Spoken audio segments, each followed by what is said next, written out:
Sinusulong po ng Bureau of Fisheries and Aquatic Resources ang mga estratehiya at safety rules and regulations sa industriya ng pagbabangus dyan po sa bayan po ng Bugallon sa ilalim po ng National Bangus Development Programa.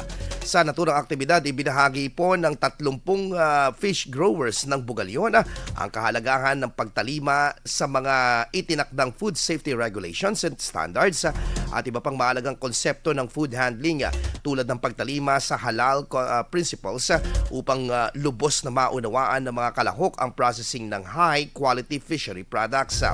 Sumabak din ang mga fish growers sa hands-on bangus bottling matapos sumailalim sa lecture ng tamang packaging at labeling ng produkto maging sa paggamit ng teknolohiya sa bangus bottling. Ikinagalak naman po ng mga samahan po ng magbabangus ang kompletong start-up materials na maaari nilang magamit sa kanilang kabuhayan at maibahagi ang kaalaman sa mga susunod na henerasyon. IFM News. IFM News.